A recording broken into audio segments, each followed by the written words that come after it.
So, Justin Kegley, welcome to The Journey, and I'm Kevin Polky. I know we've known each other for a little bit. It goes back probably about 10 years now, and but welcome to The Journey. It's about, this podcast is about just having conversations with individuals about stories of transformation and how either they've been in a process of recreating themselves, just like I know you have, and you'll get into that, or maybe how they've recreated a line of their business or an aspect of what they do for a living, or maybe bigger stories of where they've had major setbacks in different aspects of their life and how they've transformed through those. So, well, let me, before I get into a little bit, why don't you just tell us a little bit about yourself, and then we'll, in what you do. Sure. Well, that's dangerous with an open mic. But, so I am fortunate. We've lived in Rockford for about 13 years. So I'm originally from Central Illinois. Real high level on me, like things that are important in my life is I love Jesus. I've got a wife who is way more than I deserve, and then I have 3 boys. So Riley, Cooper, and Colton, and their ages are? They are soon to be 13.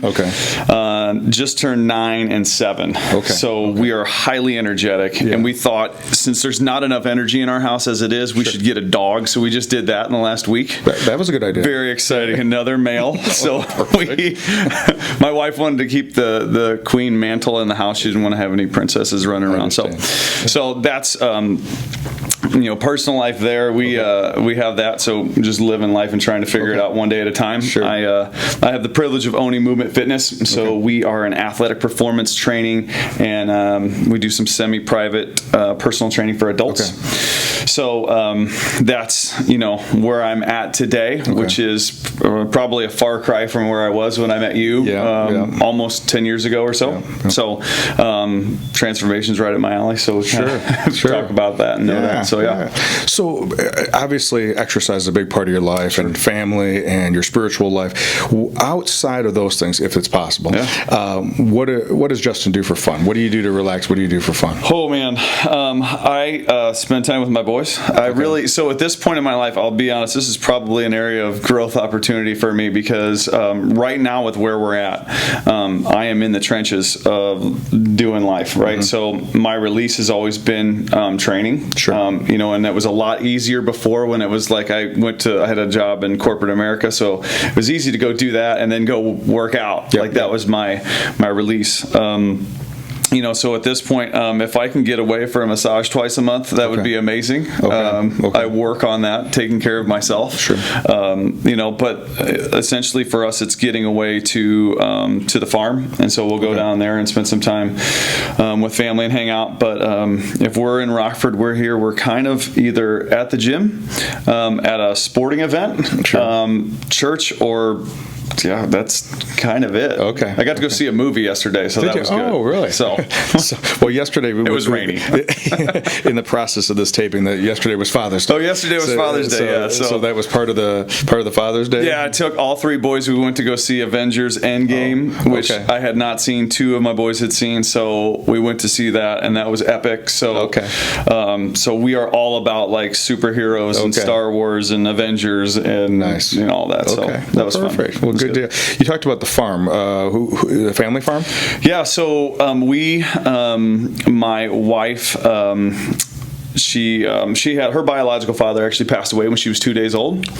So she was adopted. Her dad is an amazing man. He was here for church yesterday with us. He's just somebody I idolize, and actually in my first chapter of the book I wrote about him specifically. But through that, Teresa was the caretaker and took care of all of her biological father's farm when her grandparents and everybody got older. So we actually now own a farm, and her dad has a farm, so they have about 2,000 acres. Ours is significantly smaller than that, but so we get to go down and spend some time. It's in Central Illinois. So it's just a place to go that's kind of like a breath of fresh air for us to get away, and so that's the farm. So interesting. So in between between my wife running like the marketing and the financial stuff for Movement Fitness, and occasionally coaching and running all of the kids' schedules and doing all of that, she also buys and sells grain constantly. So she's a full-fledged farmer, except for like putting the seed in the ground and taking it out. Okay. So from that element, she may not be getting dirt on her nails, but she knows. Oh, yeah. So it's a crop farm. It is. Yeah. Okay. Corn and soybeans. So gotcha. So yeah. Okay. So we're. It's kind of funny, but yeah, we're farmers. Okay, all right. Well, that is something that I did not know, and that's something I enjoy mostly about this show is that people that I've known for a while, but then I find out things about them which are kind of cool things. So we're Central Illinois. Where's probably the largest town or city that would? Yeah, so Peoria. Peoria would be the closest. So the farm is actually in Emden. Actually, it's Lincoln would probably be the. Okay. It's smaller than obviously Peoria, but so I grew up in Pekin, which is right outside of Peoria. My wife grew up just outside of that, so pretty close to that. So yeah. So growing up, was that primarily involved with sport? What did you do as a kid? Growing up, was it? I mean, tell us a little bit about growing up. Man, what was that like? Sports. Okay. Baseball, football, basketball, you name it, I played it. Okay. I mean, that was just my life, right? So the neighbors always said if he didn't have a ball or a bat in his hand, they felt like something was wrong because that's all I did. Mm-hmm. And so we rode bikes and we played baseball and basketball and football. And you have siblings? I have two sisters. So I have an older sister who's 2 years older than me, and then a younger sister who's 8 years younger. Oddly enough, it feels like my parents actually got divorced and then got remarried to each other. Okay. So, and then my younger sister was part of that. And so it's weird because my dad always jokes that he has 2 kids from his first marriage and 1 from his second marriage, which is a very cheesy joke. But it is kind of funny because as I was growing up, I mean, I was in high school and she was, in middle school and gone, and then I was gone. So the hard part is us not being around, it very much kind of was like 2 families a little bit. So interesting dynamic. But so how old were you when mom and dad got divorced? 5. So you were 5 when they got divorced, and then when did they get remarried? Yeah, like a year and a half later or something like that. A year and a half, 2 years. So it wasn't that long. It wasn't a huge break, no. So I really I don't know if I blocked it out or if I need to emotionally dive deep into that, but I don't remember much about it actually. So it wasn't, not to my knowledge, consciously is not a scar that I hold or wear, but I mean, it's just a part of our story. So, gotcha. Yeah. Okay. And some cheesy jokes, right? No, totally. It's awful. Sure. So how'd you get into sports? What was that? What's the story about that? And how did that happen? I just played sports from a very young age, right? So my parents got me involved, just your t-ball and your basketball and all that kind of stuff, and they made me try different sports that I ended up not playing, like floor hockey and soccer. I remember I played soccer. It was probably the worst experience I've ever had. We finished 5th in my league, and somebody told me like 5th place in soccer is like 1st place in baseball. I'm like, well, this is the dumbest sport I've ever heard of, and so plus I didn't like running, so I quit that. But so my parents threw me into a bunch of stuff. Sure. And I remember though, baseball was my sport. I fell in love with it when I was a kid. I remember being 8 years old and going to watch a game, and I saw a kid playing catcher, and I thought, that's awesome. That's what I want to do. Okay. And so the next year was the first year I could play travel ball, and we did, and I was a catcher. And for most of my baseball career, I was a catcher. Okay. And so that was my passion.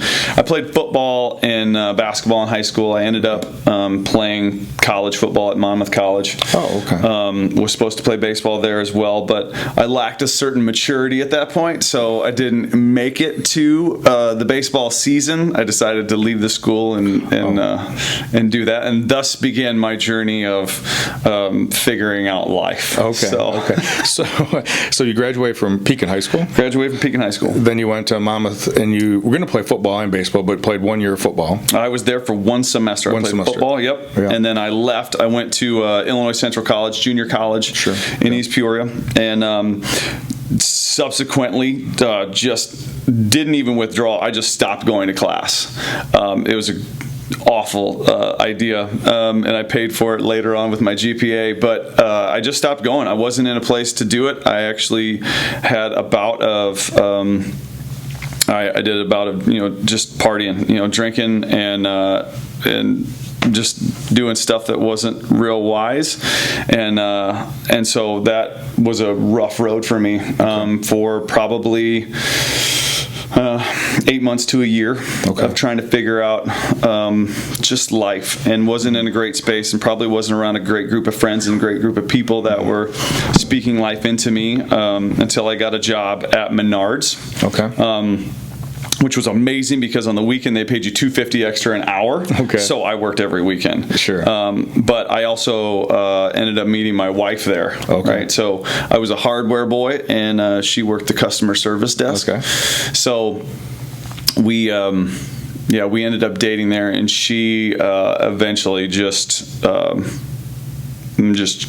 worked to change my life. I mean, I really feel like God put her in my life to be a course correction, because she challenged me on some stuff that just she wouldn't stand for at some point. And so I kind of had to change, and so it was a big cycle for me there, and that's where I met Jesus through a friend of mine. Started going to church, which was it's an interesting experience for a guy that grew up Catholic to go to a non-denominational church, and they were pretty charismatic, and to walk in and be like, what in the world is this?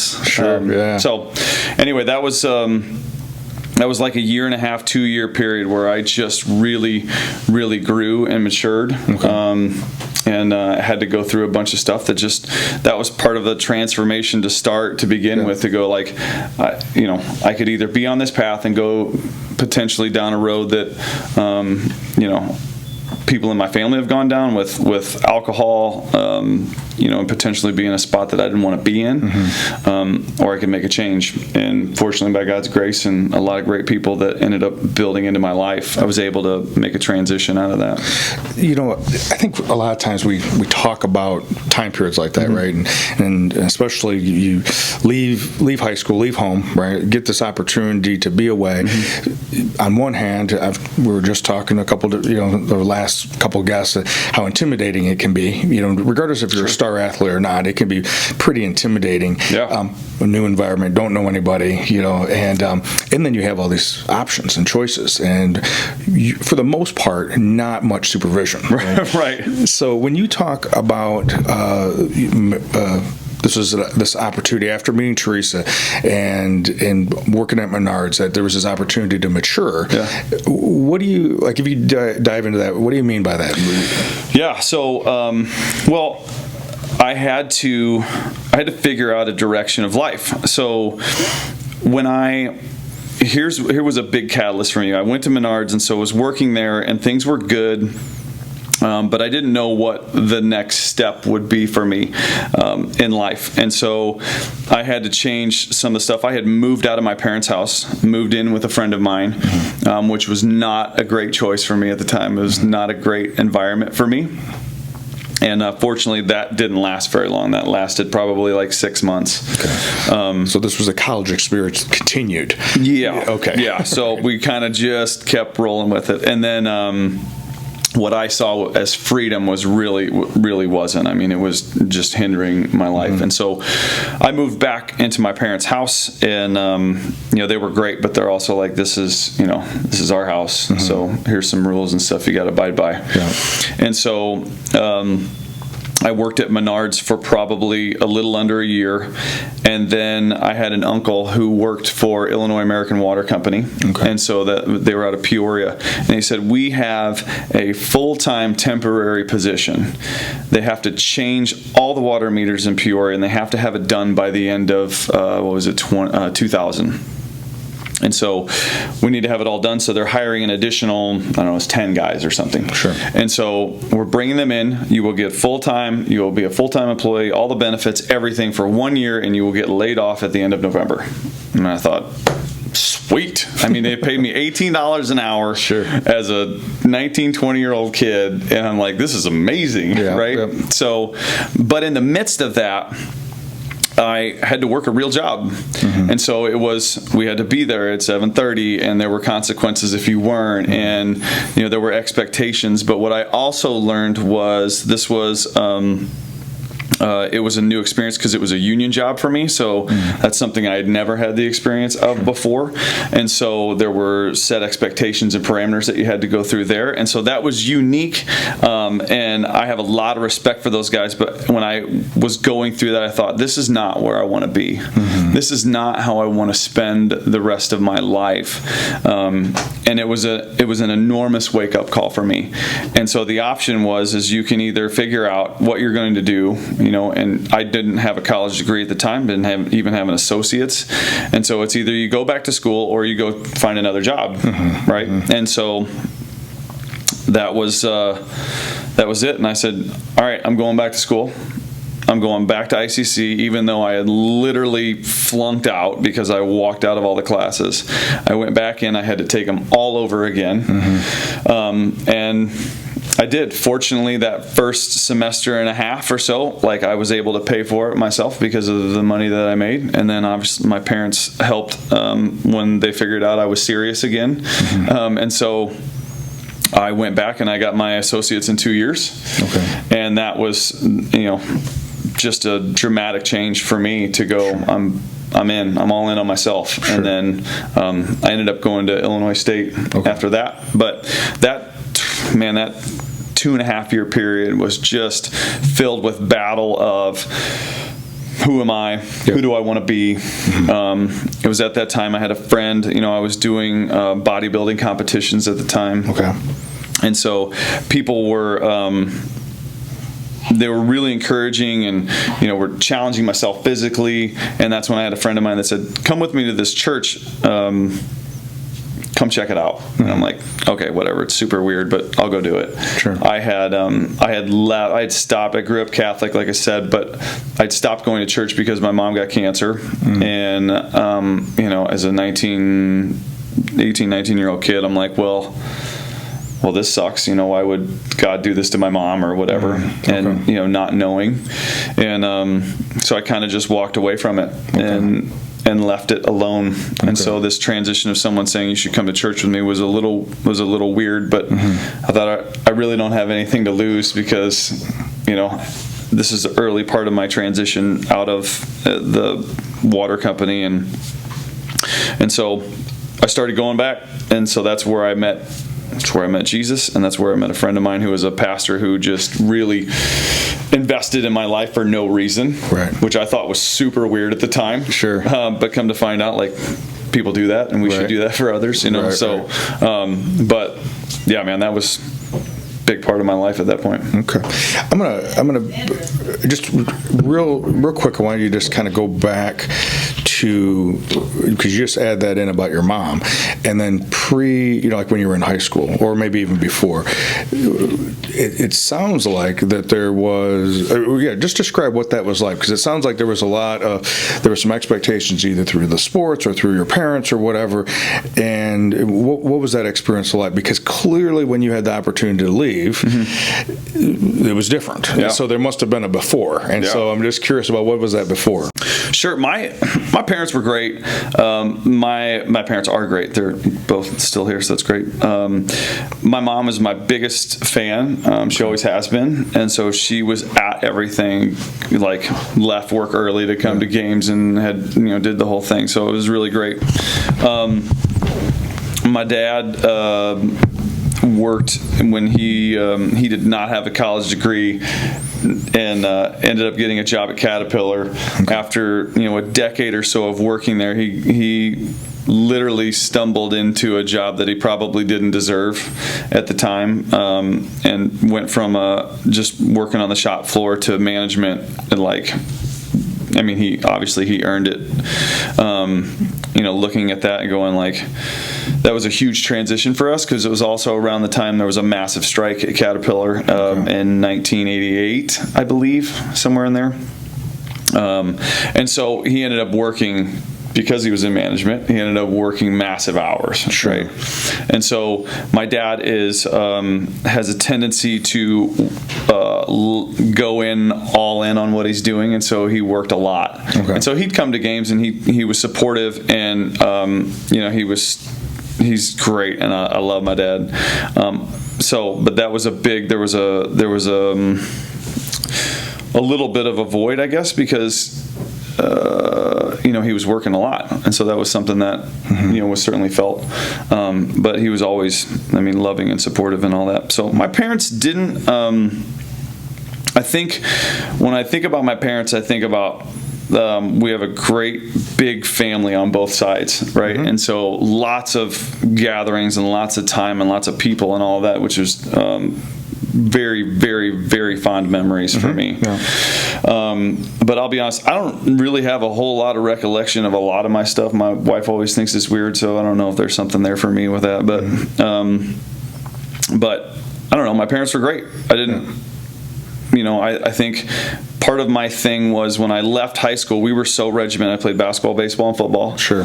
And so when I left school, I never went on spring breaks. I never went anywhere in the summer, and that wasn't their fault. We would go on trips to St. Louis or something like that, but I just didn't go. I remember years that they went to Gulf Shores that I didn't go because of my commitment to sport. So obviously my decision, but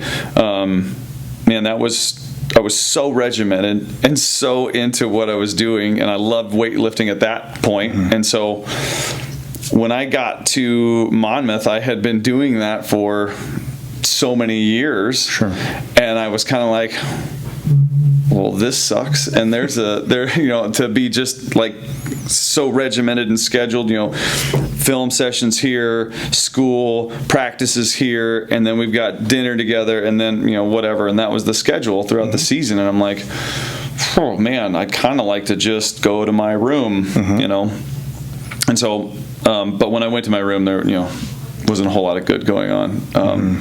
So I don't know. I wanted freedom. I got it, and I didn't deserve it or need it. So it wasn't good for me. Well, it's interesting. We talk a lot on using the template of Joseph Campbell's hero's journey, and another Richard Rohr refers to that same, and he condenses it down to 3 different phases of order, disorder, and then reorder. Right? So. And it's a cycle. Yeah. And so we're going to go through it more than once in our life. Yeah. And it's not, it's clearly not a linear line. It's a circular thing. Sure. But the way that I'm hearing or seeing what you're talking about is that you had this order in your life. Now, a lot of it was self-imposed because of your own expectations that you had and what you attained from the sports. And now you go off to college, and there's an opportunity to maybe make different choices. Yeah. And so now we go from order to disorder. Yep. And many times when we're in that dark night of our soul or that disorder, it is what you said earlier, we're seeking. Yeah. And sometimes it happens because something happens to us. Sure. Other times it's because the previous order doesn't work for us anymore. We've outgrown it. Sometimes, we might, and we'll talk about this later, maybe transcend it.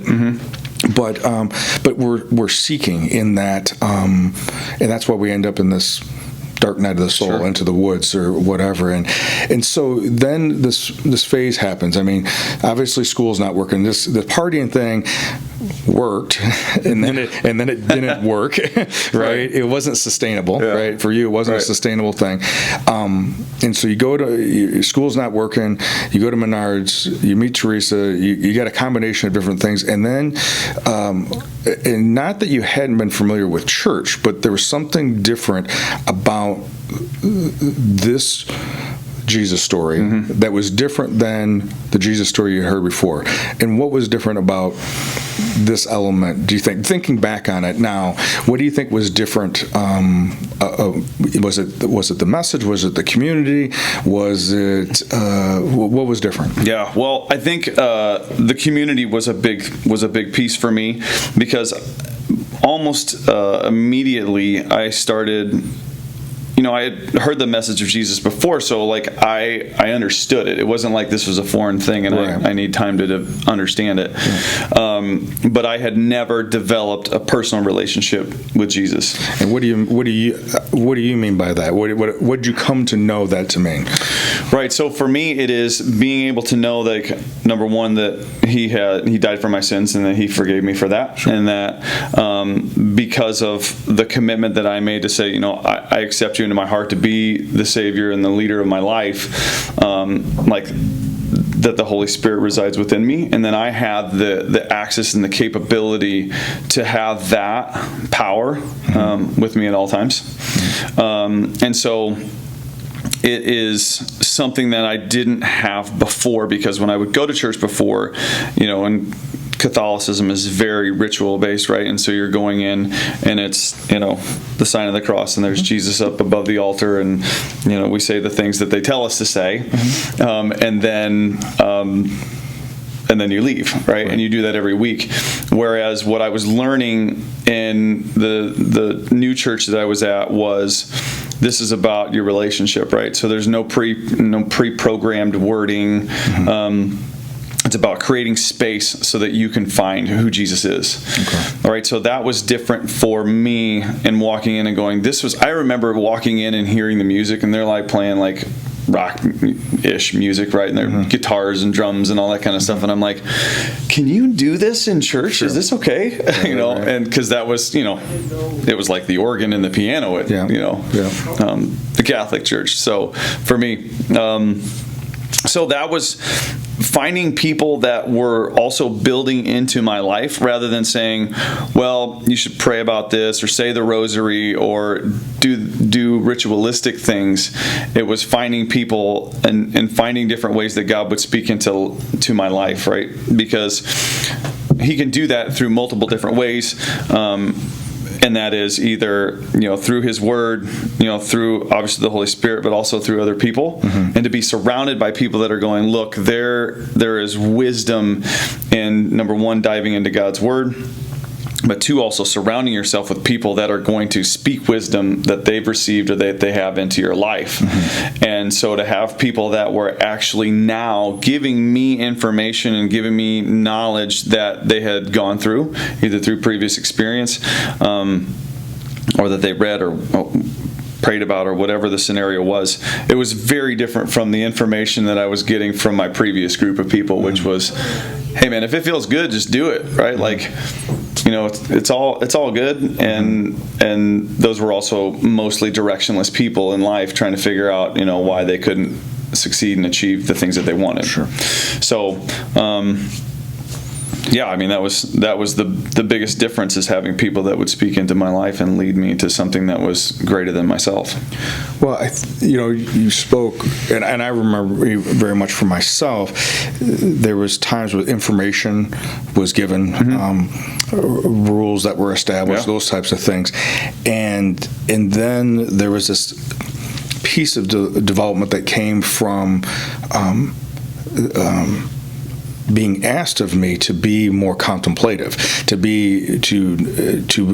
sit in and meditate on hearing God's voice. What was that? Asking, not just to bail me out, things, but what to do. And then I think what I'm hearing you also say is that you had people like your mom in your life who were fans, who were supportive, and your dad who were backing you up. Yeah. But now you had people that were investing in your development, not just helping with it, but they were, for lack of better words, coaching you on this part of your development, and maybe stretching you, or maybe they were farther ahead than you were. So similar to sports, you may want, once you get a taste of that experience, I want some more of that. Yeah. Oh, absolutely. Well, I think they were helping me to orient my life towards Jesus and toward a different path. And it very much was like coaching. It was very much trying to figure out, what God had planned for me. And I think so much of what we do is, we're seeking this one moment of life, and it kind of equates to exercise in that we're looking for that one pill or that one diet or that one thing, rather than orienting your life around, what you're doing, right? So like, am I looking for, I used to probably look for Jesus and go like, hey, God, please tell me, like, what am I supposed to do with this decision, right? And we do that, and you should do that.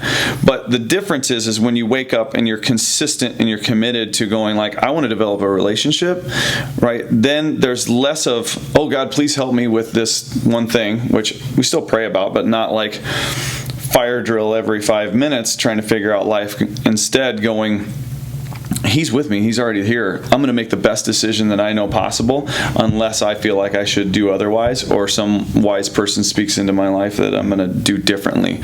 So it's really about establishing, I feel like, a lifestyle and a pattern of going like, man, if I really believe this stuff, then I should live a life according to that on a daily basis, rather than when I need help, when I need the genie in the bottle, or I need the fix, right? Rather than let's figure out, what do we consistently do? It's not super sexy, but it helps us to change our lives.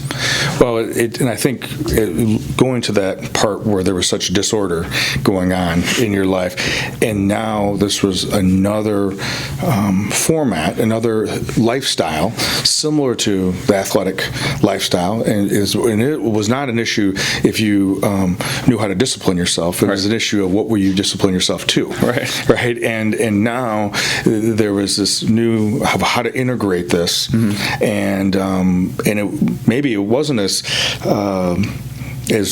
structured as bodybuilding, or structured as when you're getting ready for baseball, getting ready for football, but there was still an element of trying to integrate this lifestyle, not just on, let's say, church on Sunday, but then how are you integrating it on Tuesday and Thursday and that. So as this is all happening and you're forming, and now there's a spiritual development, and obviously you guys are dating at this part. I'm going to fast forward a little bit. Sure. You got involved with corporate America. Yeah. Right? So you're in corporate America, and this is kind of the time period when I met you. Sure. And I think you were working for Merck, right? I worked for Wells Fargo, and I worked for Merck. Yep. Okay. So tell us a little bit. What were you doing during that time period? So I was very fortunate, very blessed that I had both of those jobs. All right, so the reason we came to Rockford was because of Wells Fargo. I had started with them as an internship in college when I went to Illinois State. I got an internship there, turned into a full-time job, got promoted, moved to Schaumburg. Fortunately, got promoted again, and the choice was Elmhurst or Rockford, and I begged my boss, please don't send me to Rockford. I didn't want to go. And what was wrong with Rockford at that time, perception-wise? Well, perception-wise is it was the armpit of Illinois. That's what everybody called it, right? So nobody wanted it. It bounced back and forth, and this was not necessarily a reflection. Like, I didn't know Rockford was a, violent crime or this thing or that thing. Like, it wasn't that. It was just that it was so far away from the suburbs of where we were at, and it was a different life. It bounced between different territories. Nobody really wanted it within the company. That happened with Merck too. It was just this weird place, and so I didn't want to go. I wanted to live in the suburbs, I thought at the time. And I just didn't want to go to Rockford. I had actually tried, at this point, there was a brief period, there was about a 3-year period where Teresa and I had broken up, and we started dating again at this time. And she was in Florida, and I actually tried to move there. And it was very, very clear that was not where I was supposed to go, because there was no jobs or no opportunities that I found that really fit. So, long story short, boss said, hey, congratulations, you're going to Rockford. And I thought, oh my gosh, you got to be kidding me. And so, but when we got out here, it was great, because very quickly after that, I realized that if I was driving 25 miles in my geography, it meant about 25-30 minutes, rather than 25 miles meaning an hour and a half of what the suburbs were. So I was like, whew, thank you, Jesus, because I would have lost my mind, because I spent so much time in the car at that point because I was traveling. But so that's how we got to Rockford. We were supposed to be here for a cup of coffee and then promoting on to the next gig. And about 18 months later, the company the division we were in just went downhill fast. And we got laid off. So that was a great experience. I got laid off. So what were you doing for Wells? So we did finance. We did auto finance. So okay. I was going around to car dealerships and offering lease and retail products. Okay. And so we got laid off, which ended up being a huge blessing because I had already started. This is 2008, so the writing was on the wall of anything financial and cars and all that stuff. Like obviously home mortgage and all that just took a huge plummet, right? Mm-hmm. So I had already started interviewing for jobs, and we got laid off on a Wednesday, and on Monday I had my final interview with what was Shearing Plow, which eventually got bought out by Merck, and I had a job a week later. And so because of getting laid off, I had a 6-month severance, which was amazing and a huge transition point for us. But then I went into pharmaceutical sales. Okay. And that was a whole different world because I went from dealing with car people to doctors. And so it was an interesting scenario for me, for someone that's enjoyed health and fitness since I was very young. I started lifting weights at 12. So it was something that I was always passionate about. And so health was interesting because I was fortunate that I dealt mostly with asthma and allergy products for the majority of my career. So I never really had to dive in and go, well, do I believe in using this medication versus not, or whatever, because asthma and allergy, I mean, like, I have allergies, so I take medicine, and I've seen people obviously that have asthma, and I know what a traumatic experience that can be for people, so that was not a real dilemma.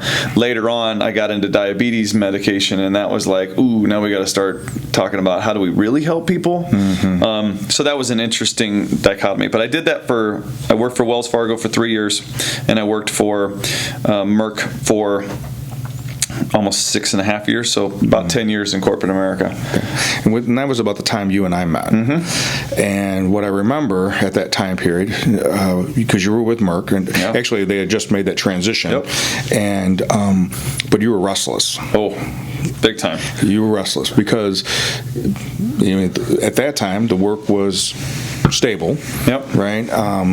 And the money was good. Mm-hmm. And you could be in a suit and tie, right?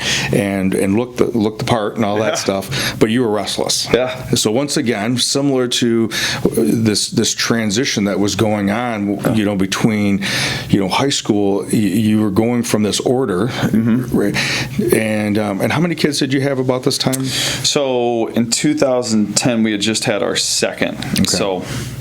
Okay, and so you're family, right? Yeah. We got wife, we're married, you got 2 kids at this point, and they're pretty close together, as you mentioned earlier, but this restlessness, and so tell us a little bit about because that's how I met you, and I remember that part, and you wanted to do something different, and you were just struggling with all that. So. Yeah, all that. Yeah. So here's the deal. So in 2006, I'm gonna rewind to go fast forward. 2006, I had just come out of college. I was into my job with Wells Fargo.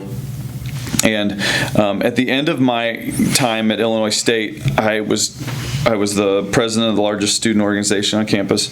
I was working 12 hours to 15 hours at my internship with Wells Fargo. I had a 15-hour class load. I was bouncing 3 days a week, and I was working out at 5 a.m. And so I ended up getting strep throat 3 times in 3 months twice. It's like almost had surgery to take tonsils and stuff out, and I was not typical student, so I'm 23, so they were a little leery of that. So anyway, something had to go, and it was the workouts. And so unfortunately at that time I had also put on a bunch of weight because I wanted to keep up with all the guys that I was working out with, right? So all of us bouncer guys. And so that set me on a trajectory to put on a tremendous amount of weight, actually. So I within that 2-3 year time period between 2004 2006, I put on about 35 to 40 pounds or so. And so I was already heavier than I normally was. So I ended up in 2006 at 296 pounds at Christmas on my parents' scale, on my in-law scale. And so I had a 6-month-old son at the time, and I thought, there is no way I won't be able to play baseball with this kid. I won't be able to teach him how to play basketball, run around. I want to be the dad that's going to come home and is going to just flop on the couch because I'm so exhausted. I don't have any energy. And so 296 hit me, and I was like, whoa, that's not because of the number, but because of all the other stuff. Mm-hmm. So I ended up getting back on it, and within 6 months, because of a very simplistic step-by-step approach, I lost 50 pounds. Mm-hmm. And then I got fired up about what I wanted to do, so I got back into bodybuilding. Okay. So personally, I had kind of gotten back into the fitness realm, which I had been out of for a couple years. So 2010, I had just competed or was competing in. Actually, I met you the day I went down to the day before my last bodybuilding show. Okay. Because I was tan. I had the spray tan when I came in to meet you. I'm like, this is not how I'll normally look. Yep. So I came in and I competed in my last show. I placed 4th in the OCB Midwest States, which was super cool, and realized at that point that my bodybuilding career was over, or else my marriage would probably be over. Because that's a very tough mix to do. And so I was, I'm not real good when I'm hungry. So that doesn't work out real well. Sure. So I just started wrestling with, I didn't know what my purpose was. I didn't feel like it was corporate America. Not that that's bad, because I feel like people can have a tremendous impact in that, and leadership matters in every sector of life. But I just felt like that's not where I was supposed to be. And unfortunately, with just, still not mature in where I was at that point, I was really felt like I was trying to push harder on where I should be, which is good, but also frustrating because you go, it should be happening faster. I want to get into something else. And so we started this really, it took a couple years, but it was a transition of, what am I going to do? I want to open up. I love training athletes. I love working with different clients. And so was really just debating on how in the world am I going to do this with 2 kids. The next year would bring a 3rd. I had a very stable job, benefits, a car, all the stuff that comes with it, and I would have to give all that up if I were going to do it. So that was wrestling. In giving up that sense of security, right? Oh yeah. And that of the financial piece of, because Teresa was working outside the home at that time. She was doing. In 2010, she was a director for Mary Kay at that point. So she had worked for Heartland Community Church for a little bit, and then she went to work for Mary Kay and did very well for a couple years. And so, 2010, she was still doing that. So it was a challenge with kids. So fortunately, she was working. That part was at home. She was transitioning probably out of that soon around there, and she went to work for Hope for Haitians, which was a nonprofit, fundraising organization, develop communities in Haiti. And then she worked for the Pregnancy Care Center as well. So that was somewhere in that she had transitioned out of Mary Kay into Hope for Haitians. I don't remember exactly when, but probably around 2010, 11. Okay. And while you were working at Merck, while you were trying to put your toe in, try to figure out what this was, you had been started to train people. Yeah. And so you had gone through your certification processes and gone through not only the training to be able to train individuals, because you knew how to train yourself, but you knew that was going to be important. And plus, there is a level of credibility as well as knowledge and information and what you're exposed to. Sure.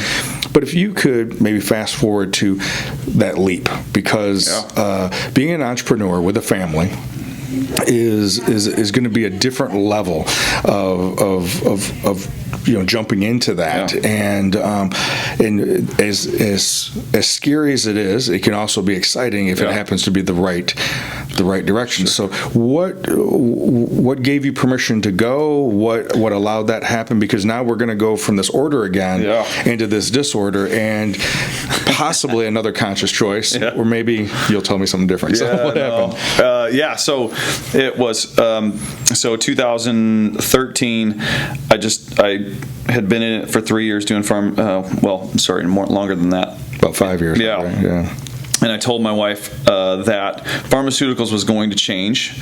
It was not going to be what it currently was at that point. And so we could either ride the wave and do that, or we can make a transition and figure out what we're going to do. Okay. So she bought me, for my birthday, she bought me my CSCS, which is Certified Strength and Conditioning Specialist certification through the NSCA. So it's probably the most prestigious thing that I hold from a certification standpoint, and it took me a long time to do that. It took me 18 months to do it because I didn't have an anatomy and physiology background, no biomechanics or exercise phys, any of that. So it took me a long time to study for that, but I got it, and I had been training people at different places in my home, all over the place. And so I got to a point where I had met who is now David Black, who's a business partner of ours, so orthopedic rehab specialist, and he was like, "This is what we need to do, and you need to just take a leap and go." We had already gone through all the background stuff. We had tried to figure out where we're supposed to be, and I had 2 real opportunities that I had to say no to, and which was frustrating. But we got to the point in 2015, and he just said, "You got to go. It's time to go." So you can't sit around and hope for it anymore. Black did. Yeah. Okay. He said it's time. He's the one who really pushed you to. Literally. No. Okay. All right. Okay. Yeah. So we had gone out, and here's the deal. We'd already done all the groundwork and stuff, and I'd said no to 2 other opportunities, other spaces and places and times, which was frustrating. And so I kind of was reserved to maybe this won't really happen, right? And I still had the job, and I was still doing the stuff on the side, and then it's like, you either have to take the leap or you have to stop doing this to yourself. And so we did, and so we opened up the LLC April 1st, which was no joke. Bad dad joke, thanks. And so we did that, and then after that, we started looking for space, and we found one that we loved, but it was way out of our price range. And so we stopped going there, and we went to another one. We were 3 negotiations in with another place, which would not have been as ideal. And the previous landlord came back and said, "Hey, what would it take for you to come into this space?" And we said, "It would take this." And we didn't think he would do it, and he did. And then when he said he would, it's kind of like, oh, we actually need to do this now. So okay. I guess we're in. Okay. And so they accepted that. And then on my birthday, July 2nd, 2015, I quit my job. Okay. I called my boss and I said, I got 2 weeks and I'm out. Okay. And he said, okay, great. Good luck. He said, I'm not going to try to talk you out of it. So we'll come pick up your car and good luck. So having gone through something similar in my life a couple times, tell us a little bit about, from a spiritual standpoint, with that part of you're in this familiar, you're in this order, you're in this security, and then you got this. On the other side, somebody, is it David Black? Yeah. Right? He's saying it's the promised land. You're going, I don't know. I think there's some giants over there. I don't know. From a spiritual aspect, was there a component that played into this? Was it not? Yeah. How did that play into it? Yeah. Well, we named it Movement Fitness because obviously there's physical movement that's really important to us, but we also wanted to be a movement in the community, be a part of movements that are happening within Rockford, but also be a movement of people that that people would know that they're loved, that they're enough where they're at. And that, yes, I think people should improve, but there's also a matter of confidence and self-worth and self-esteem that you have to have, right? Because we can give you all of the plans that you want. We can give you the nutrition plan, we can give you the fitness plan, the workout plan, we can give you all of that. We can help athletes get faster, run faster, jump higher, all that kind of stuff. But if they don't believe it, if they don't believe in themselves, if they're not getting a message that says, look, you are worthy, you are capable, you're loved, right where you're at. You don't have to be better to be loved, right? if they're not getting that, then nothing really matters, right? Because we've seen so many kids that there is this expectation that if I do well, I will be loved. I will be enough. My dad will love me. My mom will love me. Unfortunately, we haven't had too many bad scenarios of that. But we live in an era now where lots of parents, there's a high access to training facilities, club sports, school sports, obviously all the camps and all the stuff. And so there's this, my kid, we have people that call up and say, well, my kid's a Division I prospect. Oh, really? Well, how old is he? He's 12. Okay, let's pull the reins back here a little bit, right? So there is an expectation. So, the biggest thing that we wanted to provide to people was to be a place. We actually always called it, we wanted to be the Cheers of fitness, right? Or everybody knows your name and they're always glad you came, right? Sure. So when they come in, we're very much oriented to saying, hey, how you doing? Hey, Kevin. Normally we scream it. I don't want to do that at this point, but we have a big space, and so we want people to know, like, hey, this is your third place. Like, you go to work, you go home, and you come here. Like, we want that to be a place where they go, like, oh yeah, that's a part of my life. Yeah. Because they like me there. They genuinely treat me well. Well, maybe this is what you experienced when you discovered this different group of people at this different church, right? That you were in a space where they were desiring to see you and you could discover you. And in some ways, that sounds like what you and Teresa have created here is you created that space that of course we're going to compete to do the best we can. Sure. and see how we place or see how we do. But what I'm hearing you say right with that is that it's less about the outcome, and it's more about the process. It's more about who you becoming along this way. And as we were talking before the show, the idea of using exercise, using movement, using athletics as a platform in which to develop resiliency. Any good athlete has to compete enough that they know there's going to be more failures and victories. Sure. Right? I mean, it's just part of the deal. Sure. It's just you're going to miss more than you're going to make it, regardless of how good you are. Yep. It's part of it, and it's when we can embrace the failure. Because of weightlifting, right? You constantly are failing. It's kind of the point. Yeah, it is. It's kind of the point, and to be able to get your head around it, and if you find an athlete playing it safe and not going to failure, it's going to limit their growth. Sure. Physically. Right. But more mentally and emotionally, right? Totally. And so I'd be curious if you can think of, without any names, unless you got permission. Sure. But any standout stories? I mean, you've been doing this now, so coming up on 3 years. Any stories of any transformation? I know obviously you're working with athletes who've been injured, and you can help them physically get better. But I know for myself, my own personal experience, and others, that it's the mental part of the possibility of getting injured again, sure. or whatever it may be. Any stories of an athlete or just a person who's overcome something that kind of. Yeah. Well, probably my favorite story is basically this girl's become like a pseudo daughter to me. She's been with us since the beginning. She was a 14-year-old athlete. She had torn her ACL, soccer player, and her entire goal in life was to be a D1 soccer player. Okay. That was it. Now, mind you, she's 5'5" and a quarter and a goalkeeper, so she doesn't have genetics on her side from a height perspective, but she was tenacious and really just determined. And so she was the first girl that I ever worked with that had an ACL tear. Okay.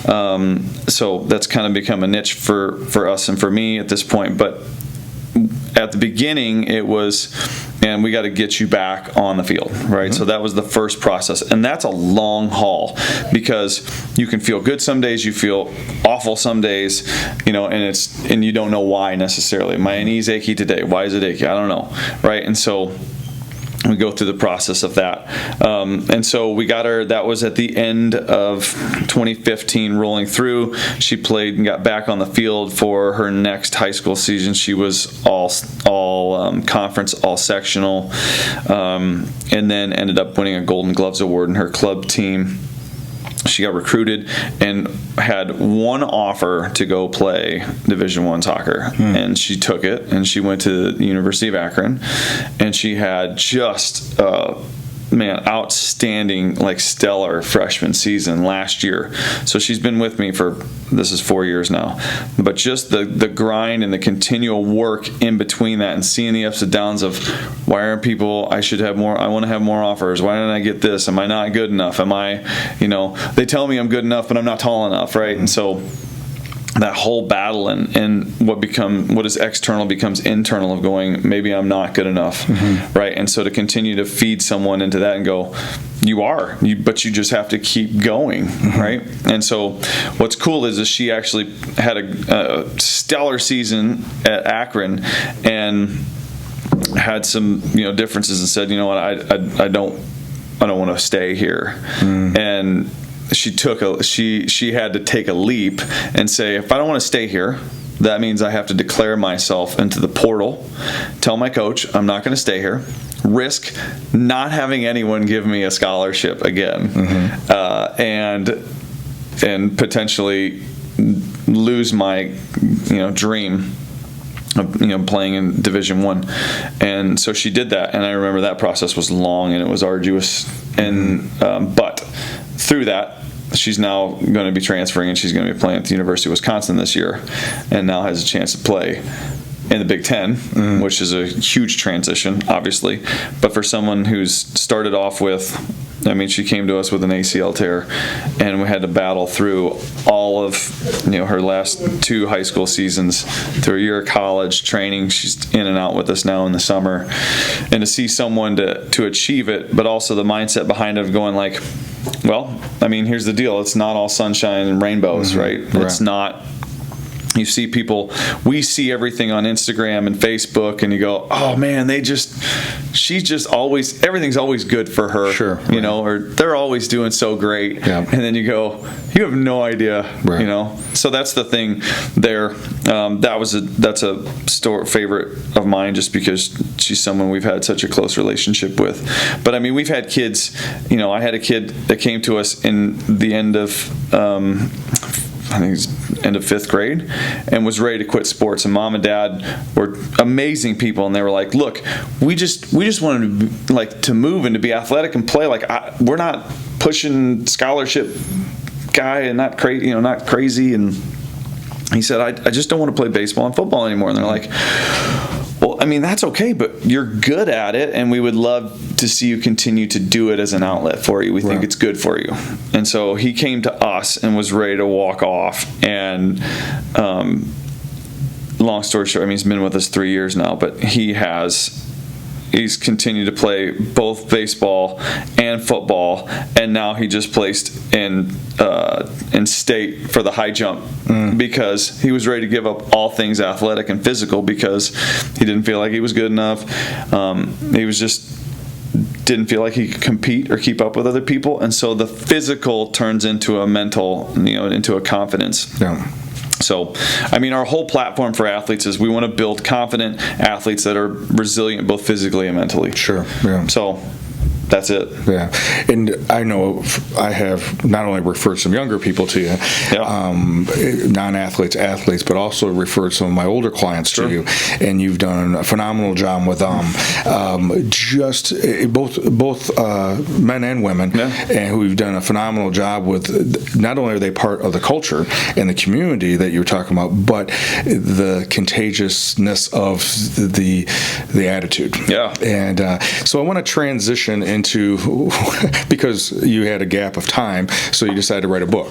Yeah, exactly. Sounds like you did. So you wrote this book, Be Great Today, right? And so I know you wrote it. You know, it'd been a process of writing it, and then you released it this year. And so why don't you just give us, you know, a 5-minute cap of what do you mostly? It's about your story, and you touched a little bit about it. The beginning part of the book, it talks about your physical transformation and the mental part of just having these little goals.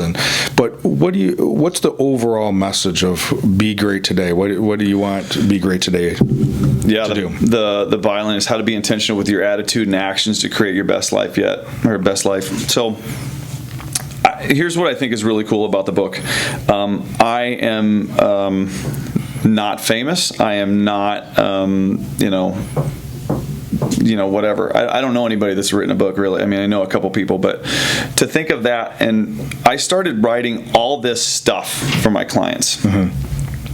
And here's what we need to do, weight loss, and here's your exercise. And so there's a bunch of that stuff. And I finally got to a point, I'm like, this really has nothing to do. I mean, yes, it has something to do with exercise and diet.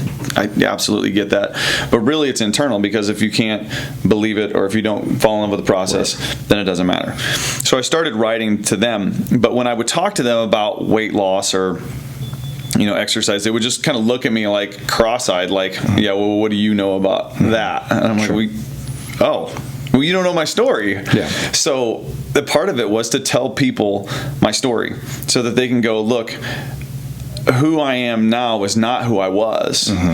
And who you are now is not necessarily who you're going to be in the future. And that's a choice for you. Right? There are lots of things on this earth that we cannot control. But I firmly believe that you can control your attitude and you can control your actions. So we can determine, how our days go. Be Great Today came out of, regardless of what the circumstance of your life is, you can choose to be great. You can choose. Romans 12:2 says, do not conform to the pattern of this world, but be transformed by the renewing of your mind. And that means every day when you wake up, you have the opportunity to set the tone for your own day, regardless of if yesterday was good or bad, regardless of what is coming ahead of you. If you wake up, and whether that is through prayer and devotion and reading or meditation or whatever that looks like for you, if you start your day proactively, you can set yourself up for success. Too many of us set up our day reactively, and then go, oh my goodness, I got an email from my boss and he's such a jerk, and now I got to go in early and I'm going to miss this thing, I'm going to miss my son's baseball game and blah, blah, blah, and you get all mad, right? Rather than, well, that's the first thing you're going to read in the morning. You're probably going to be real upset and you're not going to have a great day. So, but I believe firmly if you control that, set up a proactive life, you can be great. Whether someone passes away, whether everything's great in your life, whether you lose your job, like we can choose our attitude towards the things that we're doing. I firmly believe that. And the today part comes down to basically, I believe that today's the only day we've been given. We don't know what's going to happen tomorrow. And we see too many examples of that. And so I don't want people to lose sight of you have a choice, and you have a choice today. And you never know how that will ripple across eternity. For another person, for a community, for a country, a world, it doesn't matter. One person, right? So that's the idea. And when I started writing it, it was a collection of stuff that I was writing to my clients. And then I thought, like, I want to go deeper. And so I started diving in, and the whole book actually is based off of this principle of choosing your intentions and your actions each day, because I wrote 90% of this book in about a 20 to 30 minute block in the morning. I chose to wake up at 3:45 to get up and do my prayer and meditation and then write. And I had very few times where I would actually sit and write for hours and hours, right? Like people think of book writing as this romantic, like, and it may be for somebody. It wasn't for me, but like they think of this big romantic. I sat down and I had my coffee and I just hammered away at the keyboard for hours and hours. I didn't have that kind of time. And so I was literally banging out 20, 30 minutes every day. Yeah. And it's amazing. The same way I did my initial weight loss going from 296 to about 250, it was small steps every single day. Yeah. And the hard part is that's not really sexy. No. But it gets results. Yeah. And so, most importantly, I think, yes, we have to acknowledge that there's nothing sexy about it. There's no highlights, and it's really hard to put an Instagram post about it, right? It's just, you won't get many likes or whatever they call that, right? But what it does do is it does help you transform into a different lifestyle. Yep. It does transform into that. And you were referring earlier to St. Paul, and he talks about that in Romans, about this idea that in the midst of him and his followers being persecuted, that it didn't look like anyone was really liking what they were doing except this small, because they were changing the order. Right. It wasn't about that it was a new God. It was a way of looking at God differently. Right. And you talked about that earlier when you were introduced to God in church one way, and that order then got thrown into a disorder, and that was the beginning of it. Sure. And then later on, it happened with working with corporate America, and you got restless and moved into this, and then even as you were doing the business of movement fitness and creating that, it's the attitude part, right? It's making those small choices. And I think for me, that's part of when people talk about having a personal relationship with God, with Jesus. For me, it is about putting my space in that contemplative space, that when my initial response is to say no, I need to sit back and go, okay, what's going on? What's my resistance? What am I too quick to say yes to? As you were resisting coming to Rockford, as you were resisting to leaving the security, there were certain people in your life that were pushing you. There were certain things that happened. But all along, you began listening and following your heart. Sure.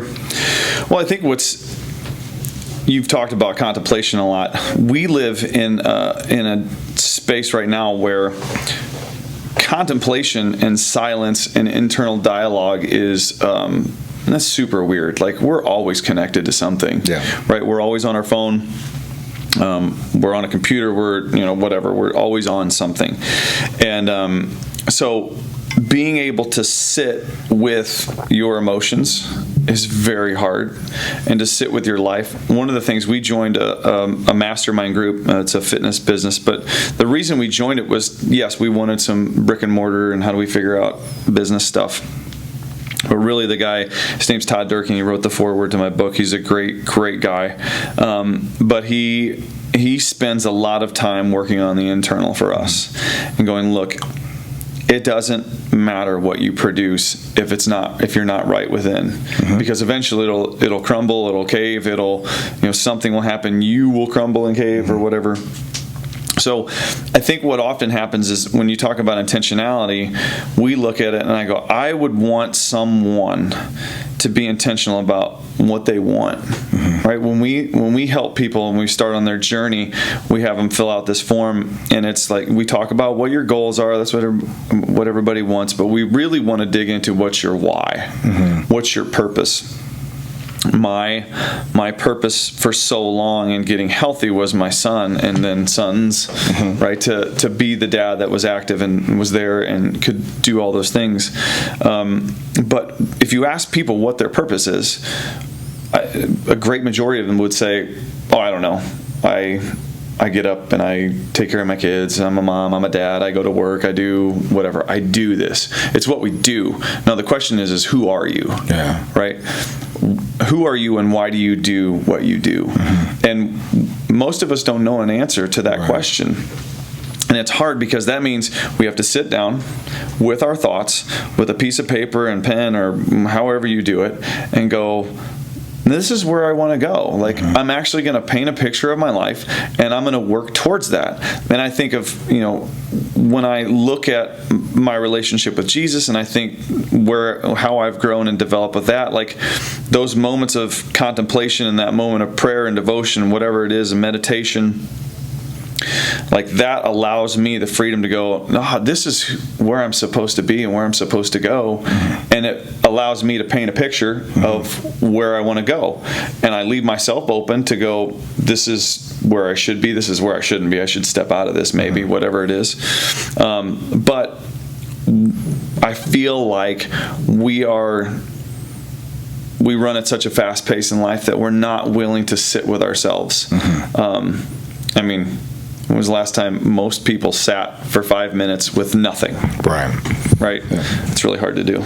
Well, and I think until either through a spiritual discipline or a trainer or a coach or some other type, or maybe a situation, until they have an opportunity to experience it, it then just becomes another thing that I'm dieting about, right? And we know how diets work, right? They're short term. They're only going to last as long as I have to do it, and then I'm going to go back. Right. But if I experience it, then all of a sudden it's like I want more of that, and then I have to discipline myself to make sure I get more of that.